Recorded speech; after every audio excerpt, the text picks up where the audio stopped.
എല്ലാവർക്കും ഈശോ മിശിഹായ്ക്ക് സ്തുതിയായിരിക്കട്ടെ. അച്ഛനൊരു നിമിഷം നിങ്ങൾക്ക് എല്ലാവർക്കും വേണ്ടി പ്രാർത്ഥിക്കുകയാണ്. കാരുണ്യവാനായ ഈശോയെ, ഞങ്ങളങ്ങേ ആരാധിക്കുന്നു, സ്തുതിക്കുന്നു, മഹത്വപ്പെടുത്തുന്നു. കർത്താവെ, ഈ വചന സന്ദേശം കേട്ടുകൊണ്ടിരിക്കുന്ന എല്ലാ വ്യക്തികളെയും അവരുടെ കുടുംബങ്ങളെയും നിയോഗങ്ങളെയും അങ്ങ് കനിവാർന്ന് അനുഗ്രഹിക്കണമേ, ആശീർവദിക്കണമേ. അങ്ങയുടെ സ്നേഹത്തിൻ്റെ ചെറുകൻ കീഴിൽ ഞങ്ങൾക്കെല്ലാവർക്കും അഭയം നൽകണമേ. ഞങ്ങൾക്കും ഞങ്ങളുടെ കുടുംബങ്ങൾക്കും പ്രത്യേകിച്ച് ഞങ്ങളുടെ കുഞ്ഞുമക്കൾക്ക് എല്ലാവർക്കും കർത്താവെ, അങ്ങയുടെ സ്നേഹവും കാരുണ്യവും വിടുതലും സന്തോഷവും സ്വർഗീയമായ ആനന്ദവും നൽകി അനുഗ്രഹിക്കണമേ. കർത്താവായ ക്രിസ്തു വഴി ഞങ്ങൾ സമർപ്പിക്കുന്ന പ്രാർത്ഥന കേട്ടരുളയണമേ. ആമേൻ. ഈശോ മിശിഹായ്ക്ക് സ്തുതിയായിരിക്കട്ടെ. എപ്പോഴെപ്പോഴും സ്തുതിയായിരിക്കട്ടെ. ഇന്ന് അച്ഛൻ നിങ്ങളുമായിട്ട് പങ്കുവയ്ക്കാൻ ആഗ്രഹിക്കുന്നത് വളരെ ക്ലാസിക്കലായിട്ടുള്ള ഒരു വിഷയത്തെക്കുറിച്ചാണ്. എല്ലാ ധ്യാനഗുരുക്കന്മാരും എല്ലാ ധ്യാനാവസരങ്ങളിലും പറയുന്ന ഒരു വിഷയമാണ്. അത് വേറൊന്നുമല്ല, ദൈവസ്നേഹത്തെക്കുറിച്ചാണ് അച്ഛൻ നിങ്ങളുമായിട്ട് ഇന്ന് പങ്കുവയ്ക്കാൻ ആഗ്രഹിക്കുന്നത്. ഇത്രയും നാളും ദൈവവചനം പ്രഘോഷിച്ചു ദൈവിക അനുഭവങ്ങളിലൂടെ കടന്നു പോയി കഴിഞ്ഞപ്പോൾ അച്ഛൻ്റെ വ്യക്തി ജീവിതത്തിലും അതോടൊപ്പം തന്നെ അച്ഛൻ കണ്ടുമുട്ടിയിട്ടുള്ള വ്യക്തികളിലും ദൈവത്തിൻ്റെ സ്നേഹത്തിൻ്റെ നിറവ് അനുഭവപ്പെട്ടതിൻ്റെ വെളിച്ചത്തിൽ അച്ഛൻ നിങ്ങളുമായിട്ട് പങ്കുവയ്ക്കുന്നതാണ് ഈ വചന വിചിന്തനം. കർത്താവ് നിങ്ങളെല്ലാവരെയും ഈ വചനം കേൾക്കാനായിട്ടുള്ള കൃപകളാൽ നിറയ്ക്കട്ടെ എന്ന് അച്ഛൻ പ്രാർത്ഥിക്കുകയാണ്. വചനം കേൾക്കാൻ പരിശുദ്ധാത്മാവും നിങ്ങളുടെ ഹൃദയങ്ങളെയും നിങ്ങളുടെ കാതുകളെയും നിങ്ങളുടെ മനസ്സിനെയും നിങ്ങളുടെ ആത്മാവിനെയും സജ്ജമാക്കട്ടെ എന്ന് അച്ഛൻ പ്രാർത്ഥിക്കുകയാണ്. അപ്പോൾ ദൈവസ്നേഹത്തിൻ്റെ പ്രത്യേകതകളിലേക്ക് നമ്മൾ കടന്നു പോവുകയാണ്. ദൈവസ്നേഹം എന്താണെന്ന് ചോദിച്ചാൽ വളരെ സിമ്പിളായിട്ടുള്ളൊരു ഉത്തരം പറയാനുള്ളൂ. ദൈവസ്നേഹമാണ്. സ്നേഹം ദൈവമാണ്. ദൈവം സ്നേഹമാണ്. അതിനപ്പുറത്തേക്ക് നമുക്കൊന്നും പറയാൻ പറ്റത്തില്ല. That is A very being of God, the very essence of God. God is love. ദൈവം സ്നേഹമാണ്. പിന്നെ നമ്മൾ കടന്നു ചെല്ലുകയാണ്. എന്താണ് ദൈവസ്നേഹത്തിൻ്റെ പ്രത്യേകതകൾ? ഇത് അച്ഛൻ നെഞ്ചത്ത് കൈവച്ച് പറയുന്ന കാര്യമാണ്. അച്ഛൻ്റെ ജീവിതത്തിൽ വളരെ പേഴ്സണലായിട്ട് അച്ഛൻ മനസ്സിലാക്കിയിട്ടുള്ള എൻ്റെ അനുഭവത്തിൽ നിന്നുള്ള ഒരു എന്താണ് ദൈവസ്നേഹം എന്നുള്ളതൊരു പഠിപ്പിക്കലാണ്, ഒരു വിചിന്തനമാണ് അച്ഛൻ ആഗ്രഹിക്കുന്നത്. ഒന്നാമത്തേത്, ഞാൻ ദൈവസ്നേഹത്തിൻ്റെ ഏറ്റവും വലിയ പ്രത്യേകതകളിൽ ഒന്നായിട്ട് കണ്ടിട്ടുള്ള കാര്യം എന്താണെന്ന് അറിയാമോ? ദൈവസ്നേഹത്തിൻ്റെ ഏറ്റവും വലിയ പ്രത്യേകതകളിലൊന്ന് കേൾക്കുന്ന സ്നേഹമാണ്. God is a God who listens to us.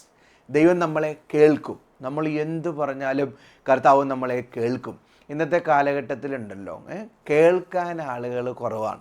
പറയാനായിട്ട് ആളുകൾക്ക് ധൃതിയാണ്, പക്ഷെ കേൾക്കാൻ ലിസണേഴ്സ് വല്ലാതെ കുറഞ്ഞു വന്നുകൊണ്ടിരിക്കുകയാണ്. ഇപ്പോൾ കഴിഞ്ഞ ദിവസം കുർബാന കഴിഞ്ഞ് കഴിഞ്ഞപ്പോൾ ഒരു അമ്മച്ചി അച്ഛനെ കാണാൻ വന്നേക്കാണ്. അപ്പോൾ അമ്മച്ചി പറയുന്നൊരു കാര്യം ഇതാണ്: അച്ഛാ, ഒരുപാട് പ്രശ്നങ്ങളിലൂടെയാണ് ഞാൻ കടന്നു പോകുന്നത്. പ്രശ്നങ്ങൾ ഒരുപാടുണ്ട്, അതിൻ്റെ ഉത്തരവ് എനിക്കറിയാം. അച്ഛൻ ഒറ്റ കാര്യം മാത്രം ചെയ്താൽ മതി. ഞാൻ പറയുന്ന കാര്യം ഒന്ന് കേട്ടിരിക്കാൻ പറ്റുമോ എന്ന് ചോദിച്ചു. ഞാൻ പറഞ്ഞു, ഷുവർ, ഞാൻ കേട്ടിരിക്കാം. എന്നിട്ട് ഒരു 1.5 മണിക്കൂറോളം ഈ അമ്മച്ചി പറയുന്നത് മുഴുവനും കേട്ടിരിക്കുകയായിരുന്നു ചെയ്തത്. അപ്പം അമ്മച്ചി പറയുന്നൊരു കാര്യം എന്നാണ് വെച്ചാൽ, വീട്ടിലൊന്നും പറയാനായിട്ട്, ഞാൻ പറയുന്നത് കേൾക്കാനായിട്ടുള്ളൊരു തുറവി മക്കൾക്കില്ല. മനസ്സിലായോ? അപ്പോൾ ഞാനൊന്ന് എൻ്റെ മനസ്സിൻ്റെ വേദനകളൊന്ന് പങ്കുവയ്ക്കാൻ, അങ്ങ് പുരോഹിതനായതുകൊണ്ട് പങ്കുവയ്ക്കാനായിട്ട് ഞാൻ വന്നതാണ്. ഞാൻ മുഴുവനും കേട്ടിരുന്നു. അമ്മച്ചി കരഞ്ഞു കഴിഞ്ഞ് കഴിഞ്ഞപ്പോൾ ഒരു ഉപദേശം കൊടുക്കേണ്ടി വന്നില്ല. അമ്മച്ചി അത് കഴിഞ്ഞ് കഴിഞ്ഞപ്പോൾ അങ്ങോട്ട് പോയി. ഞാൻ തലയിൽ കഴിച്ച് പ്രാർത്ഥിച്ച് അമ്മച്ചിനെ വിട്ടു. കണ്ട് ഇന്ന് ഒരുപാട് പേരുണ്ടെന്നേ, ഒരുപാട് പേര് കേൾക്കാൻ തയ്യാറല്ല. പറയാൻ തയ്യാറാണ്, പക്ഷെ ആരും കേൾക്കാൻ തയ്യാറല്ല. അച്ഛന് തന്നെ ഒരുപാട് വിദേശത്ത് നിന്നുള്ള ഫോൺ കോളുകളൊക്കെ വന്നുകൊണ്ടേയിരിക്കും. അച്ഛാ, ഒരു 5 മിനിറ്റ് തരുമോ, ഒരു 10 മിനിറ്റ് തരുമോ, ഒരു 20 മിനിറ്റ് തരുമോ, ഒരു പ്രോബ്ലം ഷെയർ ചെയ്യാൻ വേണ്ടിയിട്ടാണ്. എൻ്റെ ഈ ഇടവക ജീവിതവും ധ്യാന പരിപാടികൾക്കൊക്കെ ഇടയിൽ ഞാൻ പലപ്പോഴും സമയം കണ്ടെത്താറുണ്ട്. കുറച്ച് നേരം സംസാരിച്ച് കഴിയുമ്പോൾ മിക്കവരും കരയും. നമ്മൾ പലപ്പോഴും ഒരു ഉപദേശം കൊടുക്കേണ്ടി വരില്ല, നമ്മൾ കേട്ടിരുന്നാൽ മാത്രം മതി. ഇപ്പം ഞാൻ എൻ്റെ ഈശോയിൽ ഏറ്റവും കണ്ടിട്ടുള്ള ഒരു നമ്പർ 1 ക്വാളിറ്റിയുള്ള ഒന്നാണ്, നമ്മുടെ ദൈവം ശ്രവിക്കുന്ന ദൈവമാണ്. അവർ God is a God who listens. അച്ഛനെ കേൾക്കുന്നവർ ശ്രദ്ധിക്കുക. നിൻ്റെ മനസ്സിങ്ങനെ വല്ലാതെ വിങ്ങിപ്പൊട്ടി നിൽക്കുവാണെങ്കിൽ, തകർന്ന് തരിപ്പടമായിട്ട് നിൽക്കുവാണെങ്കിൽ, ആരും നിനക്കില്ല എന്നുള്ളൊരു ചിന്തയിൽ നീ നിൽക്കുവാണെങ്കിൽ, നിന്നെ കേൾക്കാൻ ആഗ്രഹിക്കുന്നൊരു ദൈവം ഉണ്ടെന്ന് നീ അറിയണം. He enjoys your company. ചെല്ലണം. നീ കർത്താവിൻ്റെ മുന്നിൽ മുട്ടുകുത്തി നിൻ്റെ സങ്കടങ്ങളൊക്കെ പറയണം. തകർന്ന് നുറുങ്ങി നിൽക്കുവാണെങ്കിൽ, ഒറ്റപ്പെട്ട് നീ നിൽക്കുവാണെങ്കിൽ, നോക്കിയേ, ആത്മഹത്യയുടെയൊക്കെ മുൻപിൽ നീ ആരോടും പറയാതെ മനസ്സിലിങ്ങനെ നൊമ്പരം വെച്ചിട്ട് നീ ഇരിക്കുവാണെങ്കിൽ നിന്നെ കേൾക്കാൻ ആഗ്രഹിക്കുന്നൊരു ദൈവമുണ്ട്. നീ തകർന്നു പോകരുത്, നീ നുറുങ്ങിപ്പോകരുത്, നീ ഒറ്റയ്ക്കിരുന്ന് കരഞ്ഞ് കരഞ്ഞ് തീർക്കരുത്. ഈ ഭൂമിയിൽ ആരും നിന്നെ കേൾക്കാൻ ആഗ്രഹിക്കുന്നില്ലെങ്കിലും നിന്നെ കേൾക്കാൻ ആഗ്രഹിക്കുന്നൊരു ദൈവമുണ്ട് കേട്ടോ. നീ ഒന്നുകൊണ്ടും വിഷമിക്കണ്ട. നീ ഒന്ന് ചെന്ന് അവനോട് നീ ആഗ്രഹിക്കുന്ന കാര്യങ്ങൾ, പറയാൻ ആഗ്രഹിക്കുന്ന, പങ്കുവയ്ക്കാൻ ആഗ്രഹിക്കുന്ന കാര്യങ്ങളെല്ലാം ഒന്ന് പറഞ്ഞേ. Hallelujah, hallelujah, hallelujah, hallelujah, hallelujah, hallelujah. എൻ്റെ മനസ്സിൽ സന്തോഷം തരുന്നൊരു കാര്യം ഇതാണ്. എനിക്ക് എന്തൊക്കെ കുറവുണ്ടെങ്കിലും, എത്ര ബലഹീനനാണെങ്കിലും, എത്ര തളർന്നവനാണെങ്കിലും, തകർന്നവനാണെങ്കിലും എന്നെ കേട്ട് എനിക്ക് മറുപടി നൽകുന്ന ഒരു ദൈവമുണ്ട്. Hallelujah, hallelujah, hallelujah, hallelujah, hallelujah. Our God is a God who listens to us. യെശയ്യാ 65:24. ഈ വചനമൊക്കെ ശ്രദ്ധിച്ച് കേൾക്കണം കേട്ടോ. യെശയ്യാ 65:24. വിളിക്കും മുമ്പേ ഞാൻ അവർക്ക് ഉത്തരമരുളും, പ്രാർത്ഥിച്ചു തീരും മുമ്പേ ഞാനത് കേൾക്കും. ഉണ്ടോ? വിളിക്കും മുമ്പേ നീ തീരുമാനിക്കുകയാണ്, ഞാൻ എൻ്റെ കർത്താവിൻ്റെ അടുക്കിലേക്ക് ചെന്ന് ഞാൻ എൻ്റെ വേദനകളൊക്കെ പറയുമോ എന്നുള്ള തീരുമാനം എടുക്കുമ്പോൾ തന്നെ കർത്താവ് നിൻ്റെ പ്രാർത്ഥനകൾ കേൾക്കും. പ്രാർത്ഥിച്ചു തീരും മുമ്പേ ഞാനത് കേൾക്കും കേട്ടോ. നീ ചെല്ലുക, കർത്താവിൻ്റെ മുന്നിൽ ഇങ്ങനെ പ്രാർത്ഥിച്ചു കൊണ്ടിരിക്കുമ്പോൾ തന്നെ കർത്താവ് നിൻ്റെ ഹൃദയത്തിൻ്റെ നൊമ്പരം, നിൻ്റെ ഹൃദയത്തിൻ്റെ വേദന മനസ്സിലാക്കി നിൻ്റെ പ്രാർത്ഥനകളെല്ലാം കേട്ട് നിനക്ക് മറുപടി തരും. Hallelujah, hallelujah, hallelujah, hallelujah, hallelujah, hallelujah. 1 യോഹന്നാൻ 5:14 ഇപ്രകാരം പറയുന്നുണ്ടല്ലോ, അവൻ്റെ ഇഷ്ടത്തിനനുസൃതമായി എന്തെങ്കിലും നാം ചോദിച്ചാൽ അവിടുന്ന് നമ്മുടെ പ്രാർത്ഥന കേൾക്കും. അണ്ടർലൈൻ ഇറ്റ്, പ്രാർത്ഥന കേൾക്കും എന്നതാണ് നമുക്ക് അവനിലുള്ള ഉറപ്പ്. വചനം പറയുന്നത് എന്താ? അവൻ്റെ ഇഷ്ടത്തിനനുസൃതമായി നമ്മൾ എന്ത് പ്രാർത്ഥന ചോദിച്ചാലും, എന്ത് യാചിച്ചാലും പ്രാർത്ഥന കേൾക്കും. അവൻ്റെ ഇഷ്ടത്തിനനുസൃതമായി. എപ്പോഴും ഓർക്കേണ്ട ഒരു കാര്യം ഇതാണ്. നമ്മുടെ ദൈവം അല്ലെങ്കിൽ ദൈവസ്നേഹത്തിൻ്റെ ഒരു പ്രത്യേകതയാണ് കേൾക്കുമെന്നുള്ളത്.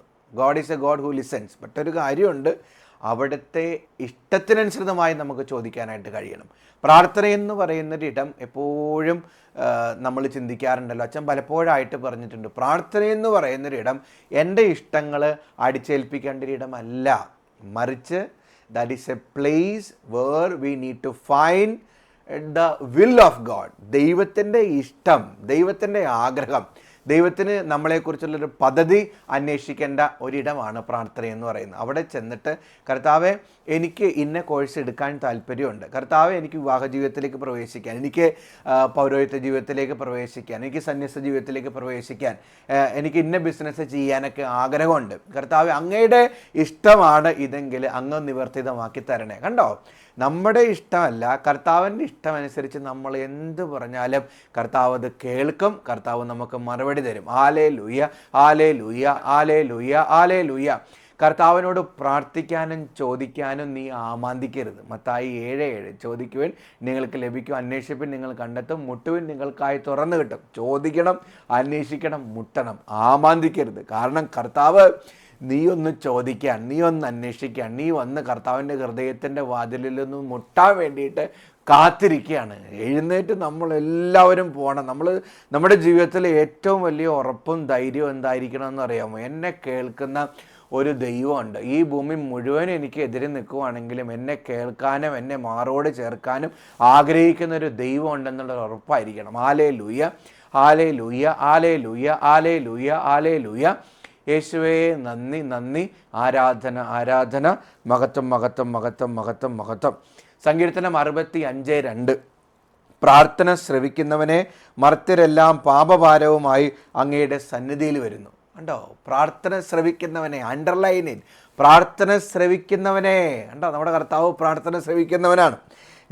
മർത്യരെല്ലാം പാപഭാരവുമായി അങ്ങയുടെ സന്നിധിയിൽ വരുന്നു. പാപഭാരവുമായിട്ട് നമ്മൾ അവിടുത്തെ സന്നിധിയിലേക്ക് ചെല്ലണം കേട്ടോ. നമുക്ക് എന്ത് അശുദ്ധനാണെങ്കിലും, എന്ത് ജഡിക പാപങ്ങളിലും മുഴുകി കിടക്കുന്ന വ്യക്തിയാണ് നീയെങ്കിലും, എത്ര ജീവിതത്തിൽ തെറ്റുകൾ പല ആവർത്തി വന്നു പോയിട്ടുണ്ടെങ്കിലും നമ്മൾ ചെല്ലേണ്ടൊരിടം നമ്മളെ ശ്രവിക്കുന്നവനായ ദൈവത്തിൻ്റെ അടുത്തേക്കാണ്. പാപഭാരവുമായി ഹൃദയത്തിൽ നിൻ്റെ പാപം മൂലം വന്നിട്ടുള്ള നിരാശ അടിഞ്ഞു കൂടിയിട്ടുണ്ടെങ്കിൽ, ഞാൻ അശുദ്ധനാണെന്നുള്ളൊരു ചിന്തയിൽ വല്ലാതെ തകർന്നിട്ടുണ്ടെങ്കിൽ, നിൻ്റെ ആ പാപഭാരവുമായി നിൻ്റെ കഥനവുമായി നീ ചെല്ലേണ്ടത് നിൻ്റെ പ്രാർത്ഥന ശ്രവിക്കുന്നവനായ കർത്താവിൻ്റെ അടുത്തേക്കാണ്. Hallelujah, hallelujah, hallelujah, hallelujah, hallelujah, hallelujah. യേശുവേ നന്ദി, നന്ദി, നന്ദി. ആരാധന, ആരാധന, ആരാധന, ആരാധന. മഹത്വം, മഹത്വം, മഹത്വം, മഹത്വം. ഒരു വ്യക്തി അച്ഛന് ഫോൺ വിളിച്ചിട്ട് ഒരിക്കലും ചോദിച്ചൊരു ചോദ്യം ഇതാണ്: അച്ഛാ, അതായത് ഞാൻ ഉണ്ടല്ലോ വല്ലാതെ അശുദ്ധനാണ് അച്ഛാ, ഞാൻ അശുദ്ധനാണ്, എൻ്റെ ദൈവം എൻ്റെ പ്രാർത്ഥന കേൾക്കുമോ? പാപം ഏതാണെന്ന് ഞാൻ വ്യക്തമാക്കാൻ ആഗ്രഹിക്കുന്നില്ല. വല്ലാതെ പാപത്തിൽ വീണുപോയി, കുടുങ്ങിപ്പോയി എന്ന് പറയാമല്ലോ, വല്ലാതെ അശുദ്ധമായിപ്പോയി. അപ്പോൾ എൻ്റെ പ്രാർത്ഥന കേൾക്കാൻ സാധ്യതയുണ്ടോ? ഞാൻ പറഞ്ഞു തീർച്ചയായിട്ടും, തീർച്ചയായിട്ടും. നമ്മളില്ലെങ്കിൽ കർത്താവ് വന്നിട്ട് പറയുമായിരുന്നല്ലോ, നീതിമാന്മാരുവാ പാപികളെ ഒന്നും വേണ്ടെന്ന്. കർത്താവ് ഈ ഭൂമിയിലേക്ക് വന്നിട്ട് ആദ്യം പറഞ്ഞൊരു കാര്യം ഇതാണ്. കർത്താവ് ഈ ഭൂമിയിലേക്ക് വന്നിട്ട് ആദ്യം ശ്രവിക്കാൻ ആഗ്രഹിക്കുന്നത് ഈ പാപികളെയാണ്. സമൂഹം മാറ്റിവെച്ചവരെയും അശുദ്ധരെന്ന് മുദ്ര കുത്തിയവരെയൊക്കെയാണ് കർത്താവിന് ഇഷ്ടം. സമരിയാക്കാരുടെ ഉപമ യോഹന്നാൻ 4 നമ്മൾ കാണുന്നുണ്ടല്ലോ. സമരിയാക്കാരിയോട് കർത്താവ് സംസാരിക്കുകയാണ്. അവൾ പറയുന്നത് മുഴുവനും കർത്താവ് കേൾക്കുകയാണ്. അവൾക്ക് എത്ര ഭർത്താക്കന്മാരുണ്ടായിരുന്നു, അവളുടെ എത്ര പാപജീവിതങ്ങളിലൂടെ കടന്നുപോയെന്നൊക്കെ കർത്താവ് പിന്നീട് റിവീൽ ചെയ്യുന്നുണ്ട്. കർത്താവിനെ ആദ്യം യഹൂദ എന്ന് വിളിക്കുന്നു, പിന്നെ ഗുരു എന്ന് വിളിക്കുന്നു, പ്രവാചക എന്ന് വിളിക്കുന്നു, പിന്നീട് അവസാനം മിശിഹായാണെന്ന് കണ്ടെത്തുന്നു. കണ്ടോ, the conversation happens between them. കണ്ടോ, കർത്താവ് ശ്രവിക്കുന്നു, കർത്താവ് പറയുന്നു. കർത്താവ് ഒരുപാട് അവളെ ശ്രവിച്ചുകൊണ്ടിരിക്കുകയാണ് നട്ടുച്ച നേരത്ത്. കണ്ടോ, അവളുടെ പാപഭാരമെല്ലാം കർത്താവ് ഏറ്റെടുത്തു. അവസാനം കർത്താവ് മിശിഹായാണെന്ന് കണ്ടെത്തി. നമ്മൾ കർത്താവിൻ്റെ അടുത്തേക്ക് ചെല്ലണം. ഇന്ന് മദ്യപാനത്തിൻ്റെ പിടിയിലായിരിക്കാം നീ പുകവലിയുടെ അല്ലെങ്കിൽ അശുദ്ധ ബന്ധങ്ങളുടെ, വ്യഭിചാരം എന്ന ദുർഭൂതത്തിൻ്റെ, അങ്ങനെയൊക്കെയുള്ള പാപത്തിൻ്റെ ബന്ധനത്തിലായിരിക്കും നീ ആ പാപഭാരവുമായിട്ട് നിൻ്റെ മുറിക്കകത്തോ നിൻ്റെ ഹൃദയത്തിനുള്ളിലോ നീ തന്നെ ഒളിച്ചിരിക്കരുത്. നീ എഴുന്നേക്കണം. നിൻ്റെ പാപഭാരവുമായി നീ കർത്താവിൻ്റെ അടുത്തേക്ക് ചെല്ലണം. ആ പാപഭാരവുമായിട്ട് നീ ചെല്ലുമ്പോൾ അവിടെ നിന്ന് നിൻ്റെ പ്രാർത്ഥന കേൾക്കും. Hallelujah, hallelujah, hallelujah, hallelujah. യേശുവേ നന്ദി, യേശുവേ ആരാധന, യേശുവേ മഹത്വം. സങ്കീർത്തനം 145:19. തൻ്റെ ഭക്തരുടെ ആഗ്രഹം അവിടുന്ന് സഫലമാക്കുന്നു, അവിടുന്ന് അവരുടെ നിലവിളി കേട്ട് അവരെ രക്ഷിക്കുന്നു. കണ്ടോ, തൻ്റെ ഭക്തരുടെ ആഗ്രഹം അവിടുന്ന് സഫലമാക്കുന്നു, അവിടുന്ന് അവരുടെ നിലവിളി കേട്ട് അവരെ രക്ഷിക്കുന്നു. കണ്ടോ, നമ്മൾ ഭക്തിയോടുകൂടെ കർത്താവിൻ്റെ മുന്നിലിരിക്കണം. ഞാൻ മനസ്സിലാക്കിയിട്ടുള്ളൊരു കാര്യം എന്താണെന്നറിയാമോ? നമ്മൾ കർത്താവിനെ സീരിയസ് ആയിട്ട് കാണുമ്പോൾ ഉണ്ടല്ലോ, സീരിയസ് ആയിട്ട് കാണുമ്പോൾ നമ്മുടെ ആഗ്രഹം ചിലപ്പോൾ ചെറുതായിരിക്കാം, വലുതായിരിക്കാം. പക്ഷേ നമ്മൾ കർത്താവിനെ സീരിയസ് ആയിട്ട് കണ്ടു കഴിയുമ്പോൾ കർത്താവ് നമ്മുടെ കാര്യങ്ങളൊക്കെ സഫലമാക്കി തരുമെന്ന്. നമ്മുടെ ചിന്തയ്ക്കുള്ളിൽ വരുന്ന കാര്യം പോലും കർത്താവ് അത് കാണും, കർത്താവ് അത് അറിയും. ഞാൻ ചിലപ്പോൾ നിങ്ങൾക്കൊരു ഫലിതമായിട്ടൊക്കെ തോന്നാം. പക്ഷേ എങ്കിലും അച്ഛൻ്റെ ജീവിതത്തിൽ ഈ കഴിഞ്ഞ ദിവസം സംഭവിച്ച ഒരു ചെറിയൊരു അനുഭവം. അതായത് അച്ഛൻ്റെ കയ്യിലുണ്ടായിരുന്ന പേസ്റ്റ് തീർന്നു. അപ്പോൾ തീർന്നു കഴിഞ്ഞപ്പോൾ ഞാനിങ്ങനെ അവസാനം ആ പേസ്റ്റിൻ്റെ ആ ഒരു സ്റ്റിക്ക് ഉണ്ടല്ലോ, അത് ചളുക്കി അവസാനത്തെ ഒരു ഡ്രോപ്പും കൂടി എടുത്തു. അപ്പോൾ ഞാൻ ഇങ്ങനെ ഉള്ളിൽ ചിന്തിച്ചു, സ്വയം പേസ്റ്റ് തീർന്നല്ലോ, ഇന്ന് ഇനിയിപ്പോൾ പോയി മേടിക്കണമല്ലോ എന്ന് ചിന്തിച്ചു. അപ്പോൾ ഞാനങ്ങനെ ചിന്തിച്ച് നിൽക്കുകയാണ്. എന്നിട്ട് ഞാൻ കുർബാനയ്ക്ക് പോയി. കുർബാന കഴിഞ്ഞപ്പോൾ ഒരു അമ്മച്ചി എൻ്റെ അടുത്ത് ഒരു അമ്മമ്മ വന്നേക്കാണ്, പ്രായമുള്ളൊരു അമ്മമ്മ, എൻ്റെ ഇടവകയിൽ തന്നെയുള്ള അമ്മമ്മയാണ്. അമ്മാമ്മ വന്നിട്ട് ഞാൻ ഉപയോഗിച്ചുകൊണ്ടിരിക്കുന്ന ആ ഒരു ബ്രാൻഡ് എന്ന് പറഞ്ഞാൽ ആ ഒരു കമ്പനിയുടെ പേസ്റ്റ് ഞാൻ ഉപയോഗിച്ച് അവസാനിപ്പിച്ച ആ പേസ്റ്റിൻ്റെ പെട്ടി തന്നെ എൻ്റെ കയ്യിൽ വിട്ട് തന്നിട്ട് പറയണം, അച്ഛാ ഇന്നലെ ഞാൻ ക്യാൻറ്റീനിൽ പോയതാണ്, മിലിറ്ററി ക്യാൻറ്റീനിൽ പോയതാണ്, അത് അച്ഛന് വേണ്ടി മേടിച്ചിട്ട് വന്നതാണ്. മനസ്സിലായി? എൻ്റെ ഉള്ളിൽ ഞാൻ ചിന്തിച്ചതാണ്, കർത്താവ് പേസ്റ്റ് തീർന്നല്ലോ. ചെറിയൊരു കാര്യമാണ്, കണ്ടോ, കുഞ്ഞു കാര്യമാണ്. പക്ഷേ എനിക്കതിൽ ദൈവാനുഭവം കണ്ടെത്താനായിട്ട് കഴിയുന്നുണ്ട്. നമ്മൾ കർത്താവിനോട് ഭക്തിയോടെ ചേർന്ന് നിന്നാലുണ്ടല്ലോ, ചെറിയ കാര്യമാകട്ടെ വലിയ കാര്യമാകട്ടെ കർത്താവ് അത് നടത്തിത്തരും. നിങ്ങൾ വിശ്വസിക്കുന്നോ? Hallelujah, hallelujah, hallelujah, hallelujah. യേശുവേ നന്ദി, യേശുവേ സ്തുതി, യേശുവേ ആരാധന, യേശുവേ ആരാധന, യേശുവേ മഹത്വം. യെശയ്യാ 29:12. അപ്പോൾ നിങ്ങൾ എന്നെ വിളിച്ചപേക്ഷിക്കും, എൻ്റെ അടുക്കൽ വന്ന് പ്രാർത്ഥിക്കും, ഞാൻ നിങ്ങളുടെ പ്രാർത്ഥന ശ്രവിക്കും. ഈ വാക്കുകൾ അണ്ടർലൈൻ ചെയ്യണം നിങ്ങളുടെ ഹൃദയത്തിൽ. അപ്പോൾ നിങ്ങൾ എന്നെ വിളിച്ചപേക്ഷിക്കും, അണ്ടർലൈൻ ഇറ്റ്. എൻ്റെ അടുക്കൽ വന്ന് പ്രാർത്ഥിക്കും, ഞാൻ നിങ്ങളുടെ പ്രാർത്ഥന ശ്രവിക്കും. നമ്മളെപ്പോഴും നമ്മുടെ ഇടവക ദേവാലയത്തിന് മുന്നിലൂടെയൊക്കെ യാത്ര ചെയ്യുമ്പോഴുണ്ടല്ലോ, നമ്മുടെ ഹൃദയത്തിൽ ആഴത്തിൽ കുറിച്ചിടേണ്ട ഒരു ചിന്ത ഇതാണ്. നമ്മുടെ ഇടവക ദേവാലയത്തിലെ സക്രാരിയിൽ കർത്താവ് തനിച്ചിരിക്കുകയാണ്, ഒറ്റയ്ക്കിരിക്കുകയാണ്. നീ എന്ത് ചെയ്യണം? പോകണം. ആ ദേവാലയത്തിൻ്റെ മുന്നിലൂടെയൊക്കെ യാത്ര ചെയ്യുമ്പോൾ ആ വണ്ടി ഒന്ന് നിർത്തി ദേവാലയത്തിലൊന്ന് ഇന്ന് സക്രാരിയിൽ ഒറ്റയ്ക്കിരിക്കുന്ന ഈശോയോട് ഒന്ന് സംസാരിക്കണം. ഈശോയ്ക്ക് എന്ത് ഇഷ്ടമാണെന്നോ നീ പറയുന്ന കാര്യങ്ങളൊക്കെ കേൾക്കാൻ, നിൻ്റെ വിശേഷങ്ങളൊക്കെ പറയാൻ, നിൻ്റെ നൊമ്പരങ്ങളൊക്കെ കർത്താവിന് കേൾക്കാൻ വേണ്ടിയിട്ട്. കർത്താവ് നിനക്കതെല്ലാം മറുപടി തരുമെന്നേ. കേൾക്കുന്ന കാര്യങ്ങളെല്ലാം, നീ പറയുന്ന കാര്യങ്ങൾക്കെല്ലാം കർത്താവ് മറുപടി തന്ന് നിന്നെ വഴി നടത്തും. അപ്പോൾ ഒരിക്കൽ അച്ഛൻ സെമിനാരി പഠിക്കുന്ന കാലഘട്ടത്തിൽ എൻ്റെ സ്പിരിച്വൽ ഫാദർ അച്ഛന് തന്ന ഒരു സ്പിരിച്വൽ എക്സസൈസ് ഇതാണ്. ഈശോയോട് കൂടുതൽ അടുക്കാൻ, ദൈവസ്നേഹം കൂടുതൽ അറിയാൻ വേണ്ടിയിട്ട്, അനുഭവിച്ചറിയാൻ വേണ്ടിയിട്ട് ചെയ്യേണ്ട ഒരു എക്സസൈസ്. അതായത് അച്ഛൻ്റെ സ്പിരിച്വൽ ഫാദർ പറഞ്ഞൊരു കാര്യം ഇതാണ്: രാത്രി കിടക്കുന്നതിന് മുമ്പ് കട്ടിലയിലിരിക്കുമ്പോൾ രാവിലെ മുതൽ വൈകുന്നേരം വരെ ചെയ്ത കാര്യങ്ങളെല്ലാം ഈശോയോട് ഒരു കൂട്ടുകാരനോടൊന്നോണം പറയുമ്പോൾ ഇങ്ങനെ വേറെ പിടിച്ചൊന്നും പറയരുത്, ഇങ്ങനെ പറയണമെന്നാണ് എന്നോട് പറഞ്ഞത്. രാവിലെ എഴുന്നേറ്റു ഈശോയെ, എഴുന്നേക്കാൻ മടിയായിരുന്നു, എങ്കിലും ഒരു കണക്കിന് എഴുന്നേറ്റു, പല്ല് തേച്ചു, പിന്നെ ബ്രേക്ക്ഫാസ്റ്റിന് ചെന്ന് കഴിഞ്ഞപ്പോൾ ഇഷ്ടപ്പെടാത്ത ബ്രേക്ക്ഫാസ്റ്റ് ആയിരുന്നു ഈശോ, എങ്കിലും അതൊക്കെ കഴിച്ചു. ക്ലാസ്സിൽ പോയിരുന്നു, ബോറായിട്ടുള്ള ക്ലാസ്സും നല്ല ക്ലാസ്സൊക്കെ ഉണ്ടായിരുന്നു, എങ്കിലും ഒരു കണക്കിനത് ഇരുന്നു. കണ്ടോ, ഒരു ഫ്രണ്ടിനോട് എങ്ങനെ പറയുന്നു അതുപോലെ ഈശോയുടെ ഇടപഴകാൻ കഴിയണം. അപ്പോൾ ആദ്യത്തെ ദിവസം ഞാൻ അങ്ങനെ പറഞ്ഞു, രണ്ടാമത്തെ ദിവസം ഞാൻ പറഞ്ഞു, മൂന്നാമത്തെ ദിവസം ഞാൻ പറഞ്ഞു, നാലാമത്തെ ദിവസം ഞാൻ പറഞ്ഞു എന്ന് കഴിഞ്ഞപ്പോൾ 5, 6, 7 ദിവസമൊക്കെ ആയപ്പോൾ ഞാൻ ഓരോ കാര്യം ചെയ്യുമ്പോഴും ദൈവിക സ്മരണയിലേക്ക് വന്നു തുടങ്ങി. രാവിലെ എഴുന്നേൽക്കുമ്പോൾ തന്നെ ജീസസ് ഐ ലവ് യു, ഞാൻ ബ്രഷ് ചെയ്യുമ്പോൾ ജീസസ് ഐ ലവ് യു, ഞാൻ കുർബാനയ്ക്ക് പങ്കെടുക്കുമ്പോൾ 1000 വട്ടം ദൈവിക അനുഭവത്തിൽ, ദൈവിക സാന്നിധ്യ സ്മരണയിലാകാനായിട്ട് പറ്റി. ലഞ്ച് കഴിക്കുമ്പോൾ, ജോലി ചെയ്യുമ്പോൾ, കളിക്കുമ്പോൾ, എന്ത് ചെയ്യുമ്പോഴും ഈശോയെക്കുറിച്ചുള്ള ചിന്ത 24 മണിക്കൂറും തലയിൽ മതിക്കാൻ തുടങ്ങി. കണ്ടോ, നമ്മൾ പറയുന്നതെല്ലാം കർത്താവ് കേട്ട് നമ്മൾ പറയാനായിട്ട് പഠിക്കണം. മനുഷ്യരോടല്ല, ദൈവത്തോട് നമ്മൾ ഷെയർ ചെയ്യാൻ പഠിക്കണം. എല്ലാ കാര്യങ്ങളും ഷെയർ ചെയ്ത് കഴിയുമ്പോൾ ദൈവത്തെ ഈശോയെ നമ്മൾ സീരിയസ് ആയിട്ട് കണ്ടു തുടങ്ങി കഴിയുമ്പോൾ ഈശോ നമ്മുടെ ഉള്ളിലേക്ക് ഇങ്ങനെ നിറഞ്ഞുകൊണ്ടിരിക്കും, നമ്മളെ സ്വന്തമാക്കിക്കൊണ്ടിരിക്കും. ആലേലൂയ, ആലേലൂയ, ആലേലൂയ, ആലേലൂയ, ആലേലൂയ. പലപ്പോഴും മനുഷ്യരെന്ത് ചെയ്യുമെന്ന് പറയുമ്പോൾ ലാസ്റ്റ് ഓപ്ഷനായിട്ടാണ് കർത്താവിൻ്റെ അടുത്ത് ചെല്ലുള്ളൂ. Last option. ആശുപത്രിയിൽ പോയി ഡോക്ടറിനെ കണ്ടു, പല ഡോക്ടർമാരെയും കണ്ടു അവസാനം പറയും ഇനി ഒന്നും ചെയ്യാനില്ലെന്ന് പറയുമ്പോൾ ലാസ്റ്റ് ഓപ്ഷനായിട്ട് കർത്താവിൻ്റെ അടുത്ത് വരും, കർത്താവിനോട് പറയും. ഒരു പ്രാവശ്യം പരീക്ഷയ്ക്ക് പോയിട്ട് പരീക്ഷയ്ക്ക് തോറ്റു, വീണ്ടും പരീക്ഷ എഴുതി തോറ്റു, അവസാനം തോറ്റു തൊപ്പിയിട്ട് കഴിയുമ്പോൾ കർത്താവിൻ്റെ അടുത്ത് വന്നിട്ട് പറയും, കർത്താവ് ഞാൻ തോറ്റു, ഇനി എനിക്കൊരു രക്ഷയില്ല. ലാസ്റ്റ് ഓപ്ഷനായിട്ടല്ല നിൻ്റെ ജീവിതത്തിൽ ദൈവത്തെ നീ കാണേണ്ടത്. ഒരു പ്രശ്നം വന്ന് ആദ്യം തന്നെ ബെസ്റ്റ് ഫ്രണ്ടിനെ വിളിക്കുന്നു, കൂട്ടുകാരനെ വിളിക്കുന്നു, കൂട്ടുകാരിയെ വിളിക്കുന്നു, ഭാര്യയോട് പറയുന്നു, ഭർത്താവിനോട് പറയുന്നു. ദാറ്റ് ഈസ് ഓക്കെ, അതിനൊന്നും ഞാൻ അച്ഛനെതിരല്ല.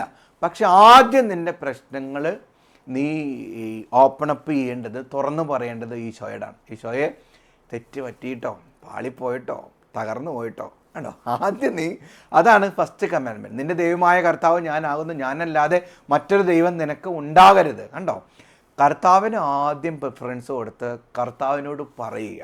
കാരണം നമ്മുടെ കർത്താവ് എന്ന് പറയുന്നത് നമ്മൾ പറയുന്നത് എല്ലാം കേൾക്കാൻ, പുള്ളി തെറ്റാതെ കേൾക്കാൻ കൊതിക്കുന്ന ഒരു ദൈവമാണെന്ന് നമുക്കെല്ലാവർക്കും തിരിച്ചറിയാം. അപ്പോൾ ഇന്ന് മുതൽ നിങ്ങളൊരു തീരുമാനം എടുക്കണം. ദൈവസ്നേഹത്തിൻ്റെ ഒരു പ്രത്യേകതയാണ് അച്ഛൻ പറഞ്ഞത്, ആ God is a God who listens. കേൾക്കാൻ കൊതിക്കുന്ന ഒരു ദൈവമാണ്. ഇന്ന് മുതലൊരു തീരുമാനം എടുക്കണം. കർത്താവിനോട് എല്ലാം പറയും, എല്ലാം പറയും. എൻ്റെ ജീവിതത്തിൽ നടന്ന കാര്യങ്ങളെല്ലാം പറയും. അനുദിന ജീവിതത്തിൽ നടക്കുന്ന ചെറുതും വലുതുമായ എല്ലാ കാര്യങ്ങളും പറയും. അങ്ങനെ കർത്താവിനോട് പറഞ്ഞ് കർത്താവ് ദൈവീക സ്മരണയിൽ ഞാൻ ജീവിക്കും എന്നുള്ളൊരു തീരുമാനം എടുക്കണം. പിന്നെ എപ്പോഴും മനസ്സിൽ ആ ഹൃദയത്തിൽ എഴുതിയിട്ടേക്ക. എൻ്റെ ദൈവം ഞാൻ പറയുന്നതെല്ലാം കേൾക്കാൻ കൊതിക്കുന്ന ഒരു ദൈവമാണ്. ദൈവത്തോട് ദൈവത്തോട് പറഞ്ഞ് നീ നിൻ്റെ ജീവിതം ആനന്ദമാക്കുക. ദൈവം നിന്നെ അനുഗ്രഹിക്കട്ടെ.